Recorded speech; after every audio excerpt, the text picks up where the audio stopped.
But I will say, once I started working on my physical health, I was very surprised to realize I was not as emotionally and mentally healthy as I thought I was. I mean, I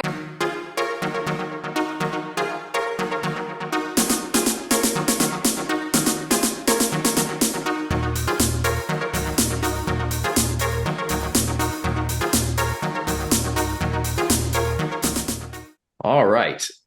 Today's guest has chosen to share her very private and personal transformation publicly. When I saw her viral video that outlined her 200-pound weight loss at this point, it's probably more at this point, I felt compelled to reach out to her.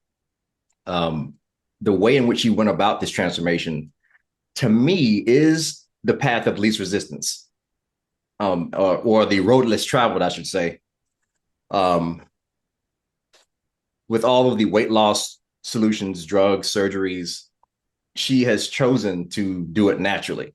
And I think because she chose to do it naturally, that is why she's where she is today. So please welcome my guest, Leah Hope. I want you to share with us your story as to how this whole transformation began. I know we went back and forth with different questions. We had this whole script outlined, and I think before anyone can take advantage of what you did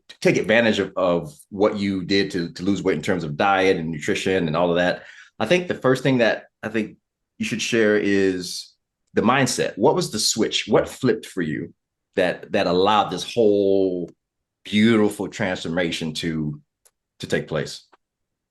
yeah, I would love to share that. Thank you so much for having me here. I will say, so close with the name, it's Leah. Leah. But I'm getting called Leah a lot recently, so I should just lean into it. It, Um, my brain said Leah, it just didn't reach my mouth. So I'm sorry. that's okay. There really is a noticeable mindset shift that happened for me because I grew up overweight and spent a lot of my life obese and tried diets on and off. Like in the back of my mind, it was always like, oh, someday I'm gonna lose the weight. Like someday I'm gonna make that happen. But I never actually thought of it as like someday I'm gonna change my life. It was just someday I'm gonna lose the weight. Like I'm gonna do a diet, I'm gonna lose the weight. I didn't actually think about a lifestyle change. But this, I was just getting more and more. I was almost 400 pounds. I was getting more and more uncomfortable in my body. And I always write New Year's resolutions every year, and it always just says lose weight. Like that's just, I've been writing that probably since I was like 12 or 13. Like whenever I write New Year's resolutions, lose weight. But in January 2022, for the first time ever, instead of writing lose weight, I wrote gain health. And I think that mindset shift is really what started this and made this change possible for me. Like I really went into it telling myself, this is not about losing weight. Yes, I want to lose weight. But the ultimate goal is not to have a different or smaller body. The goal is to be healthier, to feel better, to be able to do more.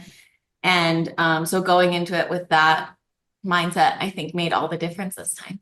Yeah. So the weight loss in your mind was the symptom and the side effect of regaining and optimizing your health. Yeah. So like if I focus on gaining health, weight loss will be the outcome. Like I don't have to focus on weight loss if I'm focusing on getting healthy from the inside out. And that's truly what I wanted. Like I did not just because you can lose weight and I would argue to say not be healthier than you were before, depending on like where you're at, how much you're losing. So yeah, my goal was not just losing weight. It really has been to gain health. Fantastic. So taking it back to, you said you were writing down goals in terms of weight loss since you were 12. So I'm going to assume that that's when you started your battle with being overweight. Yeah, I mean, I would say like I always thought it was around like 6 years old. Up until then, up until 6 or 7, I would say that I was a average child. I guess maybe average means something different now, but for that time, just yeah, it looked like a typical healthy child. And then I slowly started gaining weight around 6 or 7 when my brother was born because I was no longer the baby. And so Mm, I think even at that young age, like I guess I turned towards food a little bit more. It was a slow weight gain. Like when I look back at pictures from that age, like age 7 to 12 or 13, I'm looking at it going, oh my gosh, like I just look like a regular child to me. But I felt overweight. And I was also caught there. I have at least like 5 instances in my head from the ages of like 9 to 13 that I was made fun of for my size. So it wasn't just in my head. I was chubby for those ages, but it wasn't a real problem until like high school age, I would say. mm. So yeah, so it started fairly early, and you're in your mid 30s, I'm thinking. I'm 36, yeah. Yeah, yeah. So you were that was a time where things were a little bit less there was more PC to actually body shame people back then. So it's Yeah. so the cruelty was on another level back then. So we'll just leave it at Yes. that. So I got that. Yeah. So just to talk X's and O's a little bit. So now the switch is flipped on. You made this huge choice to gain health and to take that approach. So what did that look like? What did those first steps look like in terms of, okay, this is my new path, this is my new identity. Go. Yeah. This is the first time that I decided I was gonna start small. Every other time I had tried in the past, it was like, all right, on Monday, everything changes. I'm throwing out all the bad food. I'm starting this exercise plan or whatever it was. It was completely the all or nothing approach. And so I really wanted this to be sustainable. And I knew this is the first time that I really came to terms with if I want to get healthier, I have to change my lifestyle. Like I am not just doing a diet for a temporary amount of time until I lose a certain amount of weight. I am changing my life. And so the best way to do that is to start small with one habit at a time. And so that's what I did. And I basically had two goals and habits that I wanted to incorporate. And the first one was just adding in one nutritious food a day. And I mean, like, I was living off of fast food and takeout and highly processed convenience foods and frozen foods. And so even just incorporating like one nutritious food a day felt like progress to me. I was like, okay, that's something. So I started incorporating eggs every day and like just something so easy, so simple. But it was something that I was like, I at least know I'm getting nutrients from this. So I did not immediately, well, I never cut anything entirely out throughout my whole journey anyway, but I didn't immediately like throw everything out and be like, I can't have this. I just started adding in healthy things and things that I believed would be beneficial for me and had nutrients for me. And then I also started with walking or some kind of movement for like 10 minutes a day was my goal because at that size, at almost 400 pounds, like 10 minutes of consecutive walking was very difficult for me. And I would be out of breath. My feet would hurt by the end of it. And so I was just like, I can do that. I can do 10 minutes of walking or some kind of, I would try like body weight strength training. I tried chair yoga. Like I was experimenting. I was trying different things. But I just reminded myself that any movement is better than no movement. And so those are the first two things that I started with. Yes. Amazing. Yeah. So what I'm hearing is you started collecting wins early. Yes. That's the key. And with collecting those wins, you started gaining that credibility with yourself. Hmm. And that is where the confidence kicked in. And that's where you, I believe, probably started to gain that momentum and make the real lifestyle shift. when was it along the journey where you knew that some big things were going to happen? I mean, I know you started collecting those wins early, but there had to be a point where you're like, okay, I got this, and Yeah. some big things are going to happen. When did that click kick in? Honestly, I would say it probably wasn't until like a year in. Mm, And I had lost 100 pounds by then. mm, But it wasn't, I was still convincing myself to do these things every day.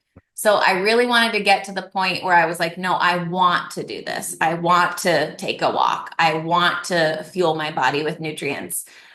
But I did not feel that way for a very long time. Did I see the benefits of it? Yes. And like I journaled throughout the whole process and I would write like, wow, I'm realizing that if I move my body in the morning, I actually have more energy for the rest of the day. I no longer have headaches since I'm eating this way. I no longer have stomach problems. Like I noticed all these things and that was great. And those are the wins that helped me keep going. Um, but it still didn't feel like it was me yet. Like it didn't feel like a lifestyle change yet to where I was like, this is real. This is forever. That probably wasn't until about a year into it. And then I was like, I think these are my habits now.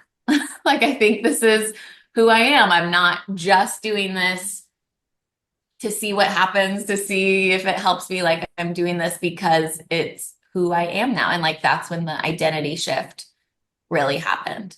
unbelievable. I mean, I'm listening to your process and listening to your self-talk, and it's textbook success. I mean, if you listen to, like, when you were saying about, even though you didn't feel like doing it, you did it. That's Tim Grover, right? I mean, it's like your mind has to be stronger than your feelings. I Yeah. mean, and 99% of the time, we're not gonna feel like doing it. If we made decisions based on our feelings, we wouldn't get anything done. So the fact that Yeah. you were able to override that psychological immune system is fantastic. On that note, like, where did your growth mindset come from? I mean, what did it was it just something that happened as a result of being on this weight loss journey, or I would say that I've always had it in terms of emotional and mental and spiritual health. And that was actually something that kept me in an unhealthy place physically. Like I kind of used that as an excuse in my head a lot, like, oh, I know I'm not working on my physical health, but at least I'm working on my emotional health and I'm reading these books and I'm getting help coaching or counseling or whatever it is. Like at least I'm doing all these things. And I kind of used it as a crutch of like, okay, this person might work out all the time, but I wonder if their mental health is that great or their emotional health. And I definitely used it as an excuse in my own head. So I've always had that desire to grow, to become better. Like I do not want to stay the same ever. I never want to get to a place where I feel like I've peaked. Like how depressing to think like this is it. This is the best it's going to get. Like no, mm, I always want to keep growing. But I will say once I started working on my physical health, um I was very surprised to realize I was not as emotionally and mentally healthy as I thought I was. I mean, I was still, but it just made me realize like they are all tied together. And I really rejected that idea. Like I really thought that I could neglect my physical health and have like a thriving mental, emotional, spiritual health life. But oh, I just don't think that's true. Like they're all tied together. And so I really did realize that neglecting one hurts them all just as much as nurturing one helps them all. And so that was really humbling to realize. yeah, we're gonna be talking about this a lot. I mean, Yeah. as a holistic lifestyle coach, that's essentially what we teach. You cannot disconnect the mental from the physical from the emotional. Yeah. They're all connected. So the fact that you came to that conclusion intuitively is, again, amazing. I want to get a little controversial here for a minute, Yeah. and go in deep on something that you just said with you said you were using the fact that you were spiritually aware and aware in the other area as a justification to possibly neglect your Mhm. physical. Now, let me ask you something. With the prevalence of the body positivity movement and, for lack of a better explanation, overweight being more accepted, being overweight being more acceptable and almost chic at this point. Mhm. How much of that do you think played into your decision to take that original mindset of neglecting your physical? I don't think it played into it at all Okay. because I never experienced that. Like I Mm-hmm. never, before I started this health journey, I did not talk about my weight. No one in my life talked to me about it. I pretended like it didn't exist and I wanted everyone around me to pretend like it didn't exist. So I had really neither side of it. Like I didn't have people um telling me I need to get help and trying to fix me or making comments about what I should work on, but I also didn't have the flip side of like you're great just the way you are. Like you don't have to do anything. Like I didn't have either because I pretended like it didn't exist. Mm. So I personally, yeah, I didn't feel any safety from like the body positivity movement, but I also didn't feel um anything on the flip side of that either. Right on. And so I was gonna piggyback off something that you just said. There's so much good stuff coming out of here. My brain is going nuts right now. So with you being on both sides now, you were once almost 400 pounds. Now you're essentially on the other side of the body positivity spectrum. From somebody who's experienced on both sides, which what I'm getting at is all of the justifications that body positivity are using. What do you think about that? I mean, you were in your body when you were that heavy. I mean, Yeah. what were the health problems that you were experiencing? Are you more comfortable now than you were then? And Yeah. help me. I want to get your Yes. perspective on that. So I really think that body positivity, like I know that's mostly used for people who are overweight or obese, but just in anyone when it comes to loving your body, feeling good in your body, feeling comfortable in your body, um, I think that shouldn't come down to your size or your weight. But I do think everyone, we just have to be honest with ourselves and ask ourselves, am I taking care of myself? I think that's what it comes down to. I think we should absolutely, because after I lost 100 pounds, I was in the high 200s, like, so we could say 298. I was 298 pounds, had lost 100 pounds, had been consistent for over a year of movement every single day. I think there's a week that I didn't move when I had COVID. Movement every single day, fueling my body well every single day, journaling, being in counseling, like doing all this stuff to work on my health. But to someone else who sees me, they're like, this 300-pound woman does not take care of herself. I've been taking care of myself consistently for a year at that point. So I think we can't just look at someone's body and say, you don't take care of yourself.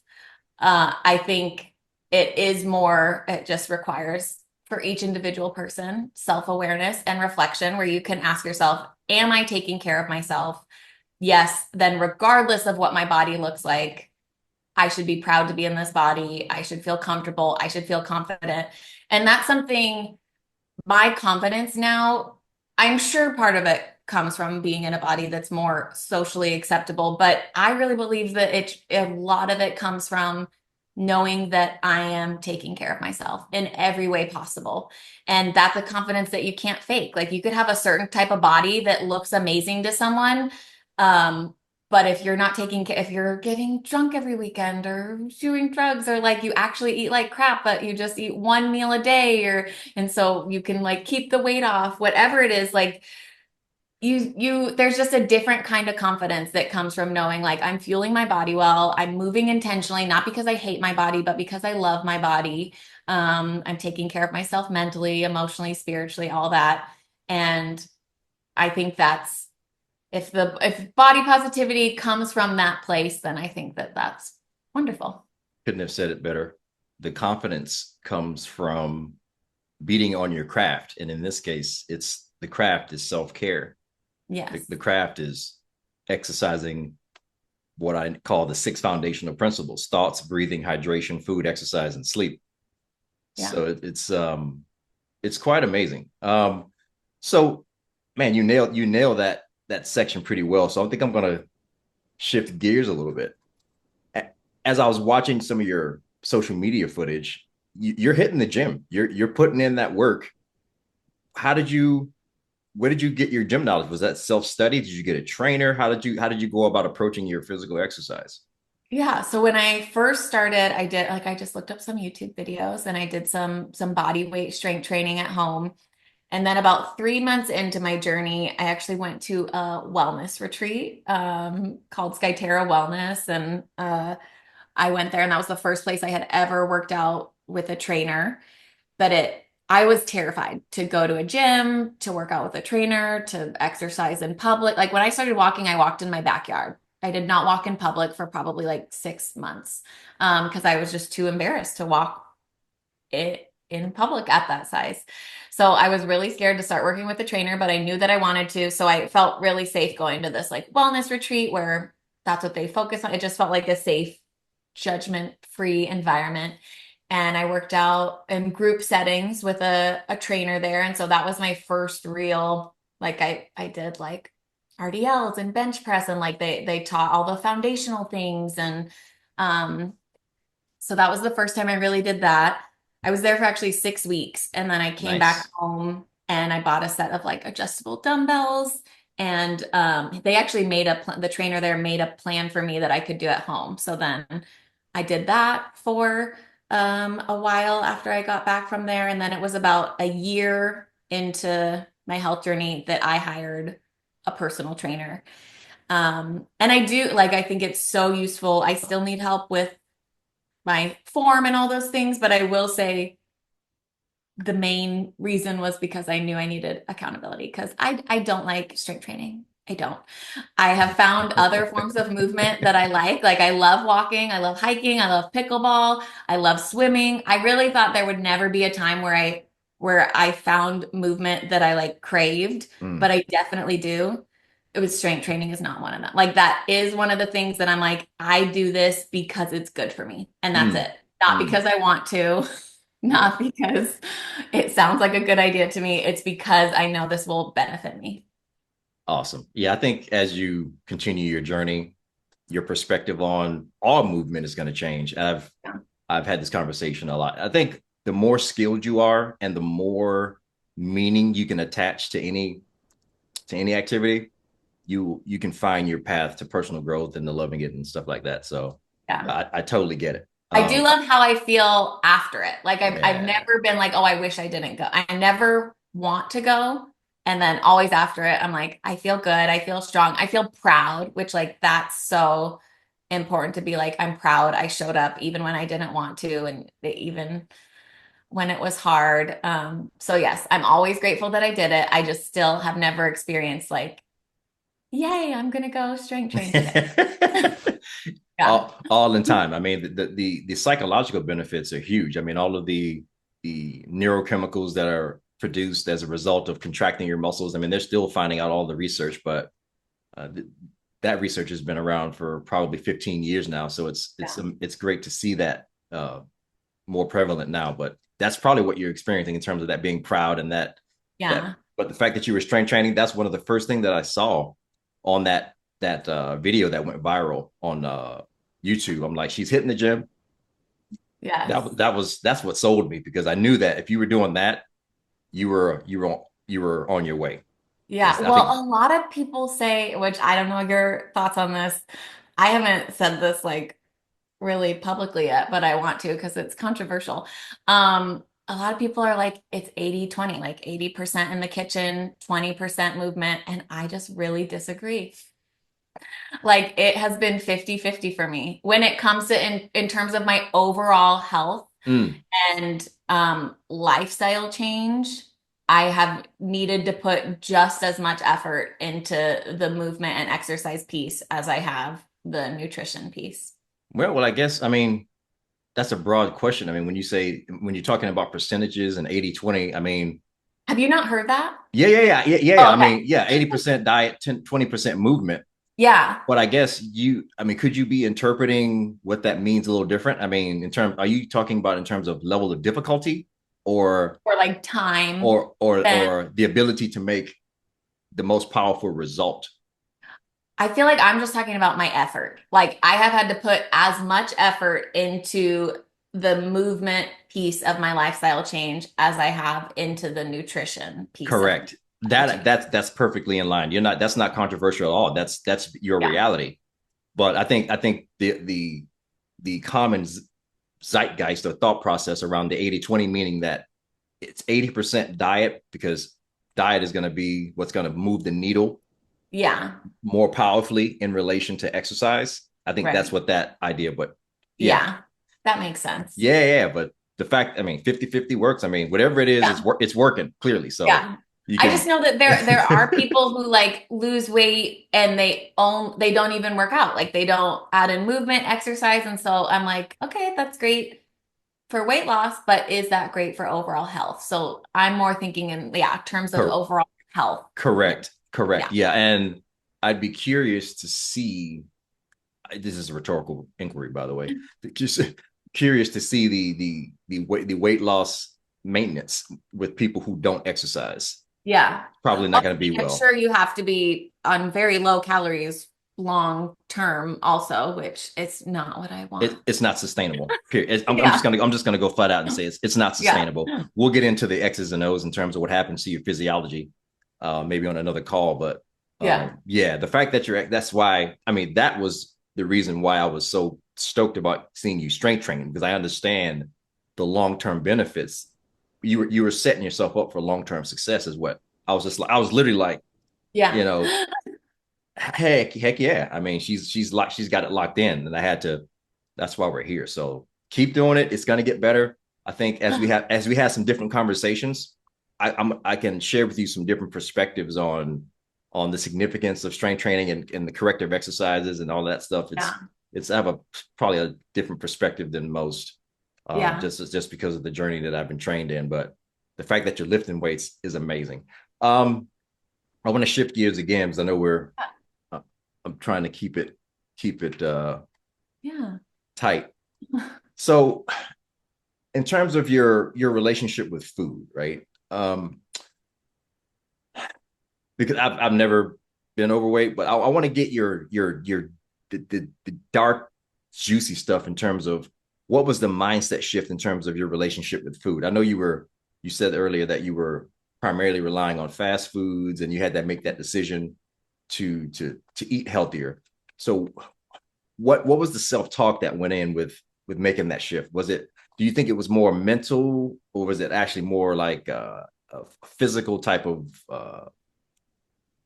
dependency on, for lack of Yeah. a better term, if that makes any sense, you know? Yeah. I do think it was more mental. I was worried about like I love sugar. I still do. But before I was like I had candy in my desk, just like eating candy throughout the day, just straight candy was like my Mm, favorite thing. And so I hear from a lot of people like, oh, I'm addicted to sugar, like I'm not gonna be able to do it or it's too hard. For me, I expected it to be really hard. And again, I didn't immediately cut out anything. I did kind of a slow fade of just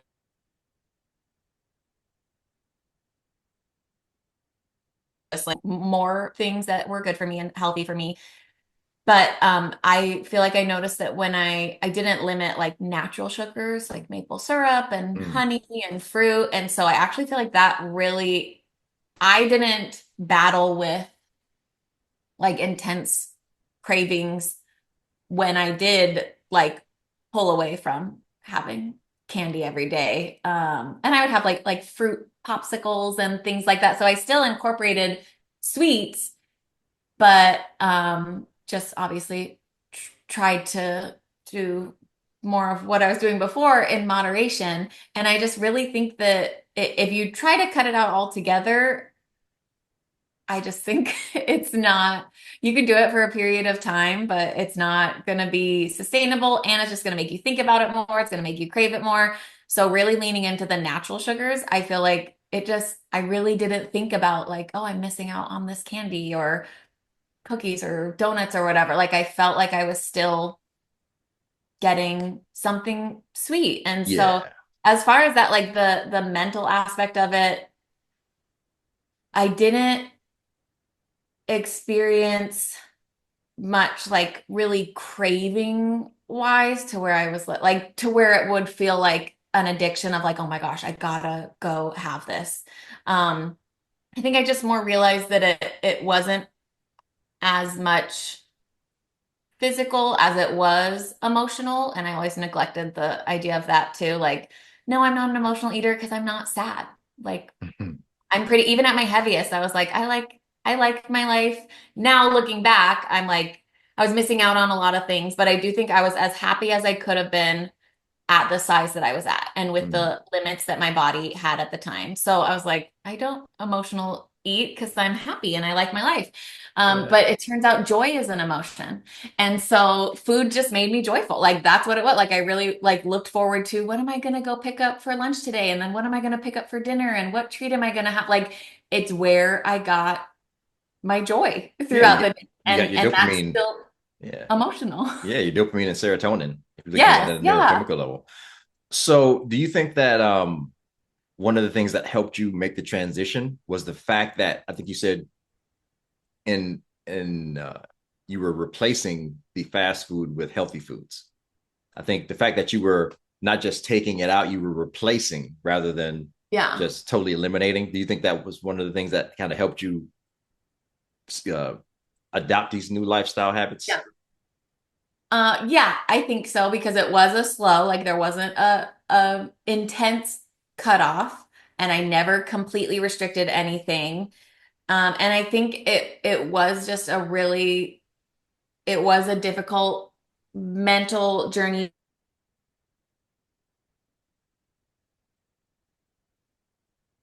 Wanted to change the way that I eat forever. Like I Mm, knew that if I asked myself, like, yeah, I know that the way that I was eating was unhealthy. I would have never said like, yeah, I don't care. I want to eat this way forever. I knew it wasn't good for me. So I had to accept like I need a new way of eating for the rest of my life. mm, So that was part of it too, was that like I just reminded myself like this is benefiting me because it's just so easy to think of everything that we're losing or missing out on when we make mm, a lifestyle change or a habit change. It's like, oh, but this used to taste so good. And oh, I love not having to wake up to do my walk in the morning. And we just think of like, yeah, what the difficult parts of it, but it's like, wait, this is actually like these changes are adding to my life. And so just I just really tried to keep focusing on that like these healthy, nutrient dense foods are giving me so much more than what the unhealthier foods were giving me. Like, yes, they were giving me mm. joy in the moment, but not lasting health, not feel I didn't feel good. Like, and so I just continue to remind myself of that and remind myself that I don't have to completely restrict it. So if there is a day that I'm like, if I see a cookie and I'm like, is that worth it? And some days I'm like, yeah, that's worth it. I'm gonna eat the cookie or the Nice. candy You or put you, whatever you it you is. put in the points, and Yes. so just to I guess to put a bow on everything. This is amazing, by the way. This is exactly what I had in mind. So if you wanted to, I mean, I'm sure you're inspiring hundreds of thousands of people already because I think you have a close to over 600,000 followers on Instagram. So you're changing lives as a result of sharing your story, and that's there's no words for that. You've left the legacy. It's intact, 100%. So, Yeah. but if you wanted to share with people a couple of final nuggets in terms of what just to help them get shift the switch like you did. I mean, what would you want to say? I do think that the piece about focusing on gaining health over losing weight is just incredibly helpful because there are going to be a lot of times where you're looking at the scale and you don't see a change or it goes up because bodies fluctuate. And in the past, I was always like, if the scale isn't moving, what's the point? And so then I just quit whatever diet I was on. And so really focusing on like, I know what the point is. The point is gaining health regardless of what the scale says. I would also encourage anyone who wants to make any kind of a lifestyle change to have a strong why of like why this is important to them, why this matters. And I would highly suggest having something outside of physical appearance. I'm not like, it's not bad to want to change your physical appearance, to want to look a certain way and take pride in the way that your body looks. For me personally, that is not enough to completely change my lifestyle for the rest of my life. Like, Mm, I don't care that much about how I look in order to make like a real lifestyle change forever. So I do mm, think having a strong why that is attached to something meaningful to you is really important. And we talked a little bit about doing, you have to do things even when you don't feel like it. And I think that's just really important to remember too. I get a lot of people who ask me like, how do you stay motivated? And I just say, I don't stay motivated. Like I was not motivated you stay every single disciplined. You day. stay disciplined is what you do. Yes. And so that is what I say. I say motivation is a feeling and it's fleeting. And I think of motivation as something that happens to you, and discipline is something you choose. And so that's what I think it comes down to. Leah Hope, thank you so much for your time. And I can see us doing a few more of these because we have a lot to cover. But Yeah, I'd be happy to. yeah, appreciate your time and thank you for sharing your life wisdom and journey with us. And yeah, thank you for being here.